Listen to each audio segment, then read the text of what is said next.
Queen HFY had ruled the Verith Empire for 800 years. Her carapace bore the scars of 13 wars. Her mind contained the memories of 3,000 conquered worlds. She had never been touched by anything weaker than herself without it being an act of domination. Until the human arrived. Dr. Marcus Webb was a xenobiologist, not a warrior.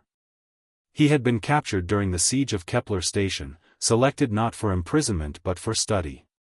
The Verith were fascinated by human biology, how such a fragile creature could survive, reproduce, and proliferate across so many worlds. The Queen herself had ordered his placement in the Royal Observation Chamber.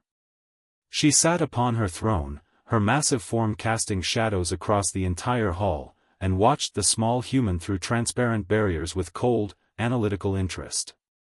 "The specimen is trembling," she observed to her advisors. "Is it afraid?" "All humans fear, Your Majesty," replied Lord Kesvor, her military commander. "It is their nature. Fear drives their survival instincts." But Marcus wasn't afraid. He was observing. For 3 days, he watched the Queen move through her morning routines. He noted her patterns. The way her joints moved with age-related stiffness on the left side. The way she favored her right limbs when ascending her throne. The slight hesitation in her movements that suggested chronic pain. On the 4th day, the observation chamber malfunctioned. The transparent barrier dissolved, leaving Marcus standing alone in the royal hall before the Queen herself. Guards moved to attack. The Queen raised a single appendage, freezing them in place. "You have an opportunity, human," she said, her voice like grinding stone. "You may run. You may attempt to escape. You may even try to fight. All would be amusing." Marcus did none of those things. Instead, he approached her. "You dare touch me?" Queen HFY's voice carried centuries of absolute authority.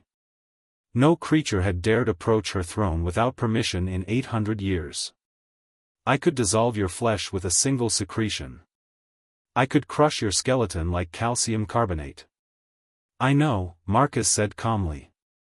He reached out and gently touched the joint on her left limb, the one that moved stiffly. "But you won't. Because I think you're in pain." The Queen's entire body went rigid. For a moment, the universe seemed to hold its breath. Then she spoke, her voice lower, almost vulnerable. "What makes you think you understand Verith physiology?" "I don't," Marcus admitted. "But I understand pain. And I recognize when a creature is compensating for it." He began to work, his small human hands carefully examining the joint.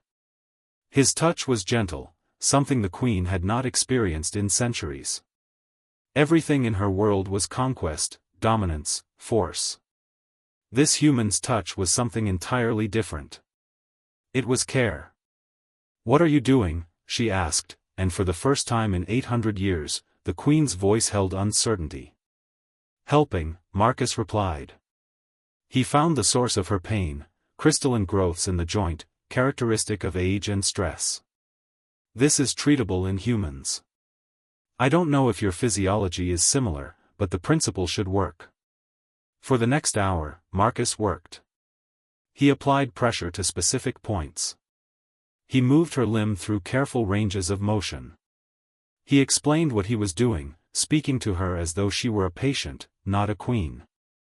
And gradually, her movements became easier. Queen HFY felt something she had never experienced, relief from pain she had endured for decades. But more than that, she felt something far more foreign. She felt cared for. "Why would you help your captor?" she demanded, but her aggressive tone had fractured. "Because suffering is suffering," Marcus said simply. "It doesn't matter what species experiences it. And because maybe compassion is something the galaxy needs more of." The Queen was silent for a long moment. Then she issued a command that shocked her entire court. "Release the human. Give him quarters in the royal sector. He will be our physician." Lord Kesvor stepped forward, his voice trembling. "Your Majesty, this is unprecedented. A human should not." "Should not what?" the Queen interrupted, her authority absolute once more. "Should not touch their queen? Should not help their ruler? Should not show that there is another way to interact with those we consider beneath us?" Over the following months, Marcus became more than a physician. He became a confidant. The Queen began to see her empire through his eyes, not as a collection of conquered subjects, but as beings capable of suffering. Beings who might respond to compassion rather than force. It began with small changes.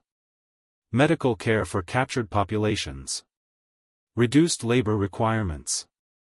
Opportunities for education and advancement.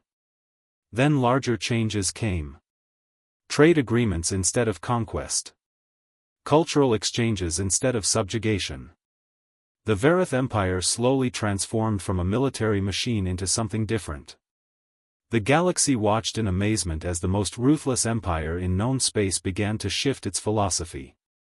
Diplomats arrived seeking the secret of this transformation.